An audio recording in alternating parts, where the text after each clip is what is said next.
And we are live. Welcome, mystery and thriller fans. I'm your on-air host and author, Sara DiVello, and I am so excited to welcome back two of my favorite guests and humans ever. Number one, internationally best-selling author Jeffery Deaver and Wall Street Journal best-selling author Isabella Maldonado, here to give us the inside scoop on their brand new book, which they have co-written. They have teamed up to co-write Fatal Intrusion. Guys, tell us what this book is about. Well, I'll tell you. Is it a little background here? Isabella and I write roller coasters. You think they're books, but they're actually roller coasters, and they move like lightning. Fatal Intrusion takes place over about a day and a half, maybe 2 days tops. It's got lots of twists and turns that she and I are both known for, and it follows the adventures of Jake Heron, who is a self-described intrusionist, and we can talk about that in a little bit, a civilian, and partnering up with Carmen Sanchez, who is an agent with the Department of Homeland Security's investigations, Homeland Investigations Division, that Isabella can tell you about in a bit, a little bit more. And the book just follows them as they track down a serial killer who might or might not be a serial killer, who might or might not be up to something else, who might or might be something else. So that's the way the our writing goes. And I'll turn it over to you, Isabella. Well, basically, I think it's like what many readers have said so far that got their hands on an advanced copy. And several of them have said, just when I was sure I knew what was going on, bam, it was a twist. And it turns out nothing that I thought was going on was really going on. So that's it. That's how to explain it. Oh my goodness. Well, I am so excited to chat with you both and get the inside scoop on this book, which everyone in the industry and Bookstagram is buzzing about. And I know we have so many people who are so excited to ask you questions. So I just want to welcome everyone and say, you know the drill. Every Monday, I give you my handpicked featured authors, and you get to ask them anything. So ask these two incredible authors who are both bestsellers in their own right, both have TV deals under their belts, who are now teaming up to write this new book. Anything you're wondering, and get those questions going in the comments. Sharon is joining us from YouTube, and she says, I am so excited to meet you, Jeffery and Isabella. Yay!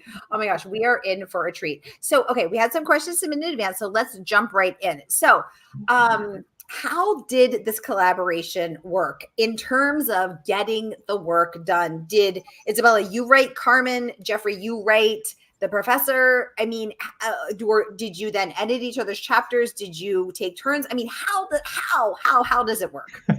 Well, let me jump in first. And also, hello, Sharon. Hello, Kitty. I love Hello Kitty. Can't go wrong with the kitty. Yeah, I'll start off right away. Well, as you may know, if you've taken my course or you've heard me speak, I'm an inveterate outliner. I think we need to organize the story before we proceed. And Isabella outlines as well. And so when we came up with the rough idea for the story, we sat down and came up with an outline, a rather extensive one. It was about 40 or 50 pages long, and that took, of course, some time to do. And we would spend long hours on the phone. We would go back and forth, kick ideas around, and slowly the outline began to grow until it was about, I guess, the length of 40 or 50 pages, representing maybe 50 or 60 chapters. And I should say that we both write in a similar style, that is third-person close point of view. We write in the past tense, and we have a sense of really wanting to move the story along. So there are a lot of details in the book, but nothing slows the story down. So that was our template. And Isabella, why don't you jump in from there and kind of tell how we actually formed the book itself? Yeah, well, basically the answer is yes to all of the questions that you asked about how do we do it, but I'll go over it again. So the idea is that, first, there was a lot of brainstorming, really long phone calls where we were like, okay, throwing out ideas, this, that, and the other thing, because this was a true collaboration. We literally, first we knew we wanted to write something together. Then we came up with the idea of what we would write. So, we had to throw out a bunch of ideas, and then we came up with our characters and then the plot and everything. Then we started to do the plotting process. When it came down to the writing, in a way, a little bit, yes. With my background in law enforcement, having been a woman in law enforcement, I felt very comfortable writing the female law enforcement character. Jeff, brainy, had no trouble writing a professor.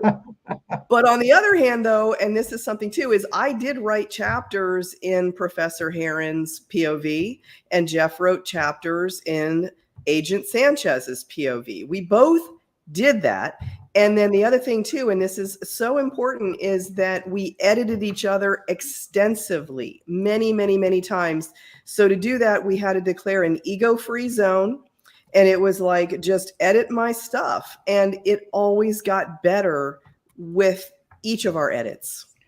We must have done probably 50 or 60 rewrites from start to finish. Hemingway said there are no great writers, there are only great rewriters, anecdotally, but I think it probably is true that he had said this. And by the end of the time, we could not tell each other's writing apart. I actually said to Isabella, that is a great paragraph you had there, and it not only is well written, but it kind of describes exactly the plot twist that we wanted. And she said, "Oh, Jeff, you wrote that," and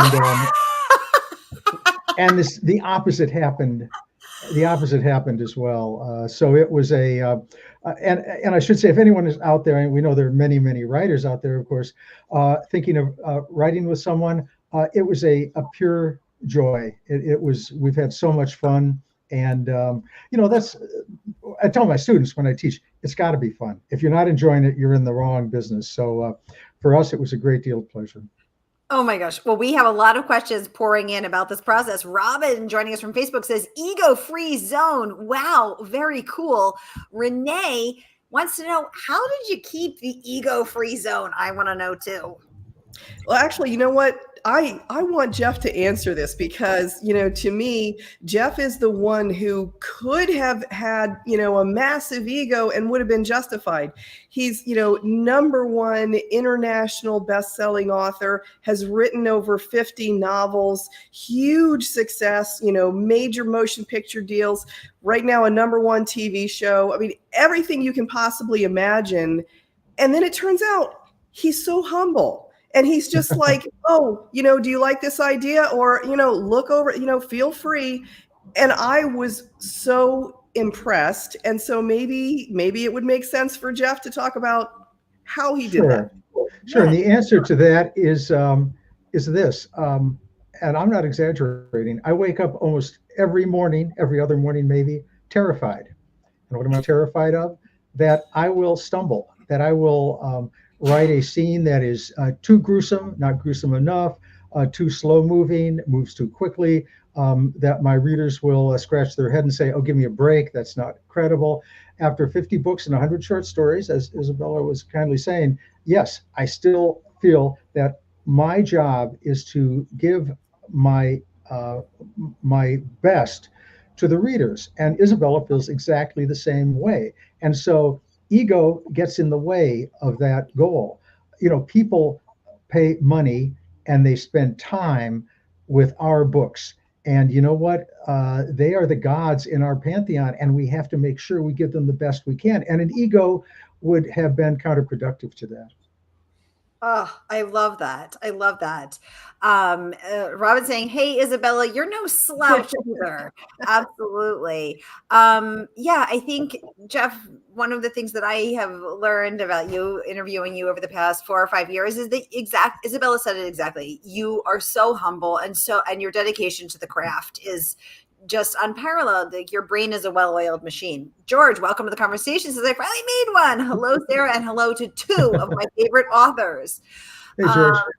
Robin saying third person past tense. Interesting. Okay, tell us about that choice. Did you ever consider writing any other way, or you're just like, this works for me? Give us the scoop. Well, I'll jump in here. Our goal in all of our books is to give the readers a roller coaster. What's a roller coaster? Ups and downs, twists, turns, surprises, and so forth. And I have written only one first-person novel. I don't like the present tense to also a little self-conscious to me, although I have written in it occasionally. But because we want to trick the readers, we want to be, like Houdini, like Copperfield, like David Blaine. We want to be illusionists, and working in the third person makes that so much easier, because then you can play with unreliable narrators and not cheat. So we just found that easier to, to trick the audience and have them say, "I did not see that coming," which is our goal. And then they think it's 11 o'clock at night. They're going to close the book and go to bed. Not on our watch. Not on our watch. Yeah, I can say that I'm one of your many sleep deprived fans. So thank you for that. And these bags are under my eyes are courtesy of Deaver and Maldonado. So I'm gonna let everyone know that. Erin, welcome to the conversation. She says, "What's the best idea that you weren't able to fit into this amazing, incredible book?" Great question, Erin. Wow. I can't. I'm kind of at a loss. Oh, go ahead, Isabella. I have one. I actually thought of it. We had like another area of backstory and subplot that we had fleshed out, and we were ready to go into it. But it was like, oh my gosh, the book is already over 100,000 words. We have to stop. Yeah. So now what we're doing is we are taking that subplot, and guess what? We're writing book 2. It's called The Grief Artist. And it's actually available for pre-order already. And so we are putting that juicy subplot into book 2. And we tell you more, but we're suspense authors and we can't. So sorry about that. Well, that is perfect, because someone here, and I'm scrolling back to find it, is asked, how many books do you plan in this series? So can you address that as well? You already have book 2. Oh, here, Renee, welcome. Thank you. How many do you expect? Well, I started the Lincoln Rhyme series a while ago, a few years ago. That was like even pre-noughts. I hate to say that, but it was pre-noughts. And I thought, well, this will be a good one-off, The Bone Collector. And then people kept saying, oh, we want more of this Lincoln Rhyme fellow. And I kept saying, oh, did I mention gods in our pantheon? Well, what they want, they're going to get. And so, as long as there's a market for it, and we have the energy, we'll keep producing. But that means that, you guys have your job cut out for you, because that means you've got to go out and buy the book. It's a partnership, right? Exactly. So you had no idea how long the Lincoln Rhyme series. You just were like, let's see how this goes. Right. Exactly. Yeah. And and I listen to readers, and that's and like important people depend on me. American Express, the bank that holds my mortgage. So I have my dogs, most important of all. And I have to keep them in the style to which they become accustomed. So, this is a business. Isabella and I both agree this is a business, because we've had professional careers. She was a police officer, I was an attorney. And, I think people with careers like that, rather than just being artists from the get-go, realize that, it's a market out there and we have to be beholden to it. Yay! Robin saying, yes, book 2 coming. Renee saying, yay! George said, you sure tricked me into buying your books. Money well spent on an adventure. Robin saying, I know it's a goal to have sleep deprived readers. Renee says, sounds amazing. Absolutely.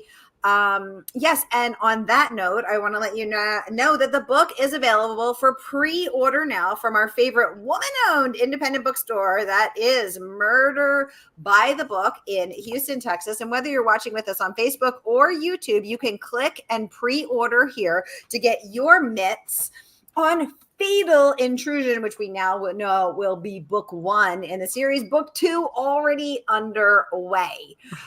So very exciting. So get your little fingers clicking and get it going here. Yes, exactly. Sharon saying she loves the Lincoln Rhyme series. Renee wants to know, when is Fatal Intrusion available? It's available September 1st, right? Yes. Yay. So Isabella and Jeff are coming in to give us the exclusive inside scoop and to take your questions about this incredible collaboration live. Renee would like to know, how did you guys meet? You want to take this because you tell the story better than I do. Sure. Sure. Actually, it was at a conference. I always encourage writers to go to conferences because they're amazing. And so we first met at the Murder and Mayhem in Chicago conference in 2018. It was taking place over St. Patrick's Day. I learned they dyed the River green in Chicago. Had no idea before that happened. But anyway, so we were there appearing at this fabulous conference together. And we were in the green room at the same time with Gillian Flynn, of all people.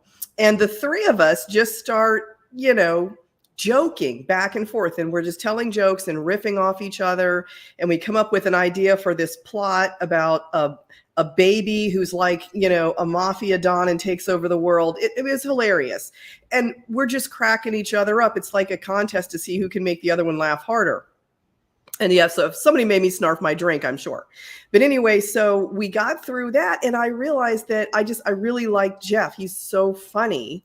And then we bumped into each other again at Thriller Fest a couple of years ago when I got a new publisher and for my second series, and I was at Thriller Fest. And as soon as we got there, we reconnected. And again, it was the same thing. We just really like each other. And then, and I asked him if he wanted to blurb my book. I had the Cipher coming out. He blurbed it. And that was a beautiful thing that happened because he really liked it, but he also got a chance to read my writing for the first time. And he saw that I write very much in the same style he does.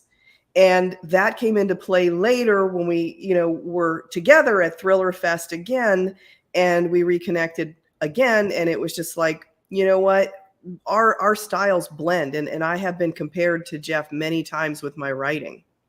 Oh, very cool. Well, all the magic happens at Thriller Fest. I love it. But we have a good question here. Will copies of the book will be available signed? So Renee, you know what I'm going to do for you? Anybody who buys the book tonight, just DM me or email me your receipt for Murder by the Book, and I will get you signed book plates from Jeff and Isabella, and I will be with them in Boston at the Boston Book Festival. So I will get them to write a special signature to you and mail it to you later. So again, anybody who wants to do it. And I have special mystery and thriller maven book plates that I custom designed myself.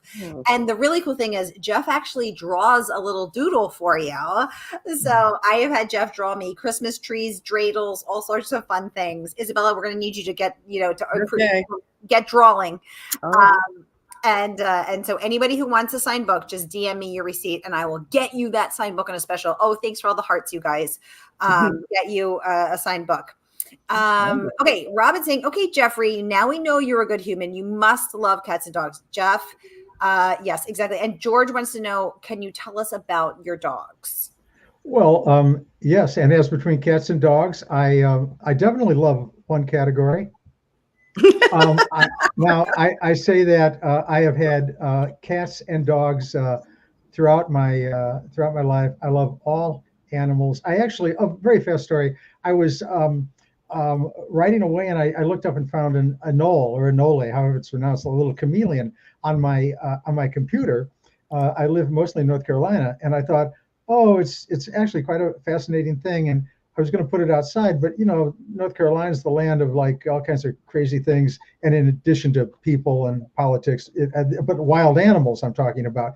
And, I didn't want anything to happen to this. So I put it in I got a terrarium. I found out, okay, you have to feed them. You feed them crickets, and then you have to get mealworms to feed the crickets and something to feed the mealworms. I had like a whole like food chain going on because I had to let this thing live to a ripe old age.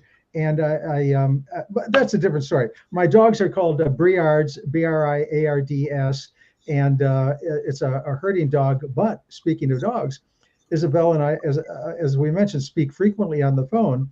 And we actually, the four, or in my case, the five of us, because I have two dogs, have conversations together, right? Is that the only way to put it? Absolutely. Both of our dogs, at various times will decide they want to speak up while we're talking. Oh my gosh. Well, I love cats and dogs too. And my little dog is the love of my husband and my life. So animals are such an incredible joy. Oh my gosh, we're getting so many questions. I'm going to get to as many as I can. Excuse me. Okay, can you tell us each? So you, Isabella, you started writing Carmen. Jeff, you started writing The Professor. Then you wrote each other's. Was there anything that you disagreed about, and how did you settle the disagreement?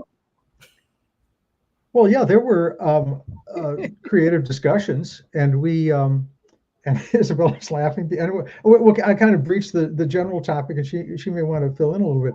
But this is, it's a creative process. It's writing a book. It's a tough job. I mean, Sarah, nobody's telling you that. You've had many bestsellers, and you're a star writer yourself. You know that this is quite a task, and there are a lot of false starts, and you get things you think are just right, and then it isn't. Again, with the goal of keeping the product the best it can be for the reader. And I'll give you one example. I tend to overdo the twists and turns, and the phrase I use in my writing is a twist too far. And I have that in the back of my mind, because you can overdo it. So often less is more. And yeah.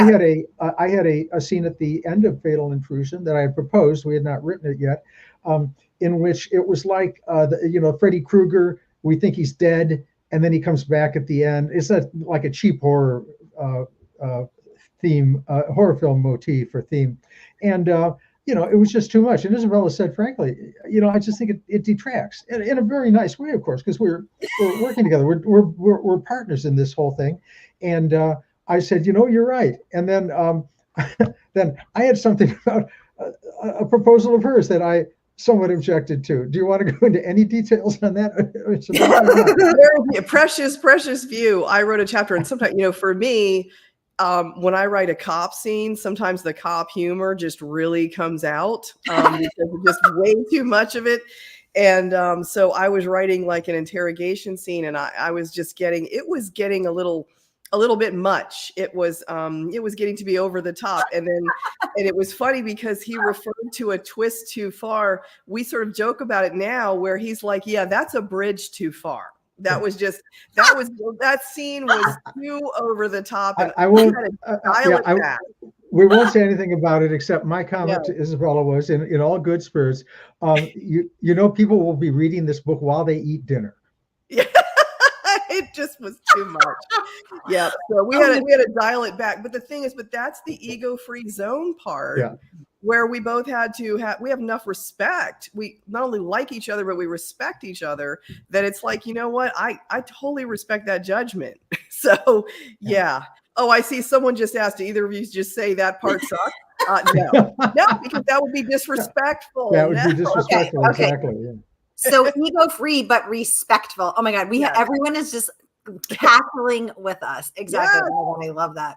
Yeah. I love it. You guys, the book drops September 1st, and you are not going to want to miss out on double the trouble and triple the fun. That is Fatal Intrusion by Isabella Maldonado and Jeffery Deaver. And here is the link to pre-order tonight from the good folks at Murder by the Book. So they will drop it in the mail to you on September 1st. We ship nationwide, and then DM me or email me your receipt through my website, and I will get you signed book plates with from Isabella and Jeff when we are together at the Boston Book Festival. Jeff and Isabella are going to be the keynote, the mystery keynote at the Boston Book Festival, with an estimated 20,000 attendees. If you are in the New England area, you will want to be there Saturday, October 26th, not to be missed.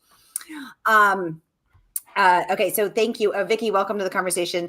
Okay, let me just make sure I'm trying to keep up with as many comments as I can, but they're coming in faster than I can type.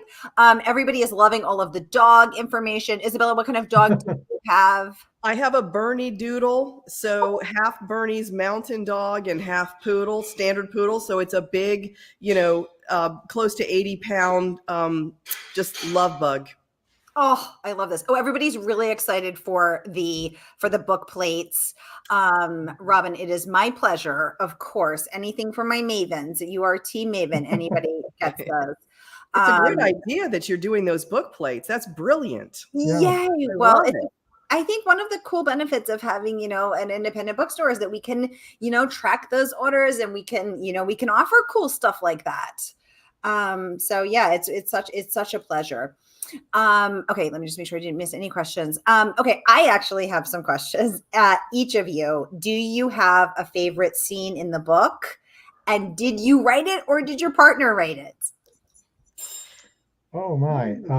You see, Sarah, we can count on you to ask things that have never been asked before in the history of time.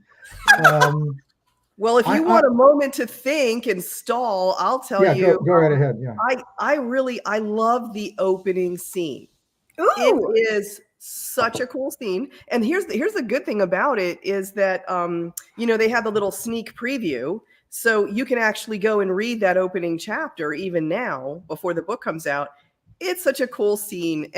But it was one of those, I had like the original thought for it, but Jeff went in there and edited it. And then we went back and forth and, polished it and everything.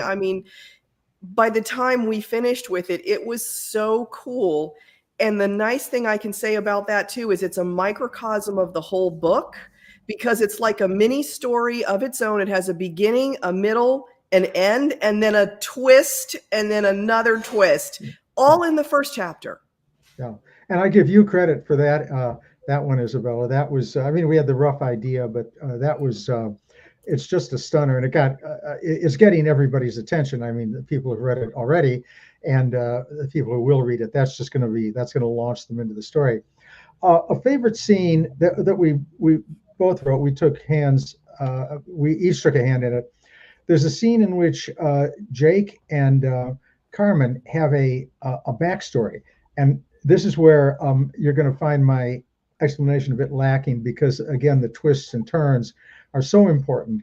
But there is a big surprise about their backstory that goes back a few years. So this is not the first time they've met, and it looks like it's going one way, and we very, very carefully constructed it to look like it was one thing, and then as the reader's going along, and readers, they're very sharp people out there, they're going to get it, but a casual reader is going to say, well, that's quite interesting, I know what's going to happen, and then bang, rug is pulled right out from underneath them, but in a rather emotional way, because the best surprises and the best plot only work if there's emotional engagement with the characters and the story. I love that, Jeff. Isabella, that sounds like a dance. Renee saying, yes, well said. Robin saying, ooh, a favorite scene. The opening scene is critical. Absolutely. Sharon says she is coming to the Boston Book Festival. Hey. So we'll see you there, Sharon. Yes, exactly. Robin saying cop humor, first responders to wicked self-preservation humor. I love that. Gallows humor. Yes. Renee saying, thank you, Jeff, Isabella, and Sarah, for this fabulous discussion. Are we having so much fun? They're the best, Renee. That's why I love both of them separately and now together, because they're just so great. Renee wants to know, do you both know the words to the book by heart after all the rewrites, 50 to 60, which we now know thanks to Jeff? Well, I'll tell you this. We should mention as well that we are, of course, appearing here for the wonderful Thomas and Mercer publication of this book, Fatal Intrusion. But that's not all we do. I publish the Coulter Shaw books, and those are the books upon which the character Tracker is based, the CBS Sunday Night Show. And Isabella writes books as well. And so we are working this in between our other projects. And actually, when we're finished with this discussion, I'm going to go back and I have some edits to do on an Amazon original story I'm working on. Then I'll get back to our the book 2, The Grief Artist. And Isabella, I know, is working on other things as well. So, the comment often comes up, well, what's your favorite book? And it's the answer is always oh, look who's here. Isabella's other co-writer. And we've never talked, can Buddy type? Can he do the keys, or is he Is he dictation only? He works for Kibble. The Kibbles do now. Jane, welcome to the conversation, saying this book sounds like it is a must read. Jane, it absolutely is. These are two of my favorite writers and humans, and it is just always such a pleasure to host them.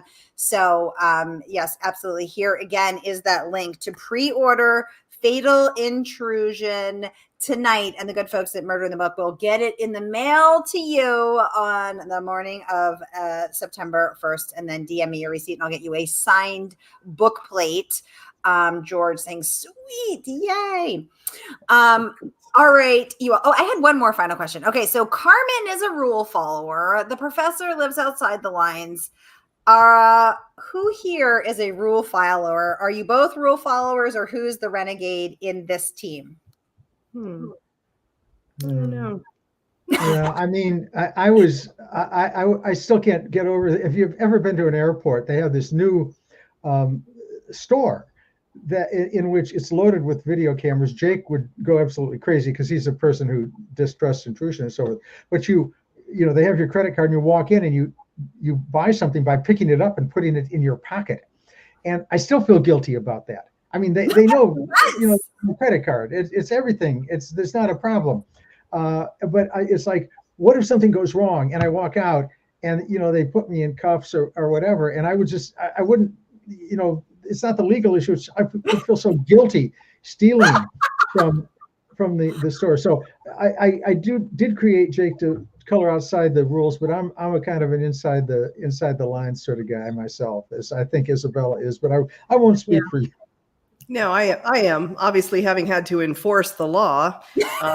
But now I was going to add, Jeff, actually, did we get a chance to explain what an intrusionist is? I don't think we did. Tell us about that. That's a term. Jeff made that up, so he needs to explain that. It's the coolest thing ever. Yeah, just briefly. I was an attorney a while ago, a long time ago, and I worked on Wall Street. And one of the ways I kind of analyzed some of the cases was in terms of who had breached my clients. You know, like the personal life, if it was a domestic thing, the personal boundaries, the business boundaries, if it was a professional thing, and had my client breach someone else's boundaries. I didn't do criminal law, but that, you know, applied to civil law. And that just kind of occurred to me when we were sitting down thinking of some of the concepts for fatal intrusion. And it occurred to me that, you know, maybe this guy whom Carmen had a connection with in the past could be an intrusionist, a word I made up. And he's somebody who has become aware of the risks of intrusion in our lives. He did it because he was aware of that because he was a former black hat hacker. Now he's on the good side.